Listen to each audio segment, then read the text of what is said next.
విధి విచిత్రమైంది. ఒకే ప్రభుత్వం తీసుకున్న ఒకే నిర్ణయం ఇద్దరు అగ్రనేతల జీవితాల్లో రెండు విభిన్నమైన భావోద్వేగాలు తెచ్చింది. ఒకరికి ఆనందం, మరొకరికి ఆవేదన. ఆంధ్రప్రదేశ్ జిల్లాల పునర్విభజనపై ఇప్పుడు ఇదే చర్చ.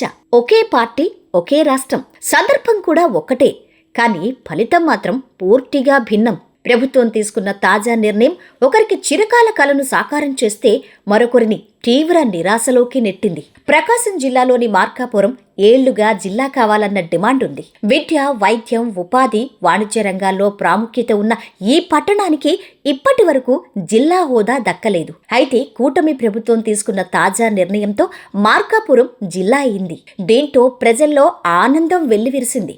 మార్కాపురం జిల్లా కావాలన్న చిరకాల ఆంక్ష నెరవేరడంతో స్థానిక ఎమ్మెల్యే కందుల నారాయణ రెడ్డి భావోద్వేగానికి లోనయ్యారు. ఆ ఆనందం కన్నీళ్ల రూపంలో బయటపడింది. ఇదే సమయంలో అదే నిర్ణయం రాయచోటికి ఆవేదనగా మారింది. అన్నమయ్య జిల్లా కేంద్రంగా ఉన్న రాయచోటి ఆ హోదాను కోల్పోయింది. జిల్లా కేంద్రంగా కొనసాగించాలని స్థానికులు, నేతలు చివరి వరకు ప్రయత్నించారు. రాయచోటిని జిల్లా కేంద్రంగా నిలబెట్టేందుకు చివరి క్షణం వరకు ప్రయత్నించిన రాష్ట్ర రవాణా మంత్రి మండిపల్లి రాంప్రసాద్ రెడ్డి ప్రభుత్వం నిర్ణయంతో తీవ్ర ఆవేదనకు గురయ్యారు. కేబినెట్ సమావేశంలోనే మంత్రి కన్నీటి పర్యంతమయ్యారు. మీడియాతో మాట్లాడకుండానే అక్కడి నుంచి వెళ్లిపోయారు. ఈ పరిణామంతో జిల్లాలో పునర్విభజన అంశం రాజకీయంగా వేడి పెంచుతోంది. ఓవైపు వైసీపీ విమర్శలు, మరోవైపు టీడీపీలోనే అసంతృప్తి స్వరాలు వినిపిస్తున్నాయి. ఈ క్రమంలో ముఖ్యమంత్రి నారా చంద్రబాబు నాయుడు మంత్రి మండిపల్లిని ఓదార్చారు. రాయచోటులో మెడికల్ కాలేజీ ఏర్పాటు సహా అన్ని విధాలా అభివృద్ధి చేస్తానని హామీ ఇచ్చారు. జిల్లా కేంద్రం మారకపోతే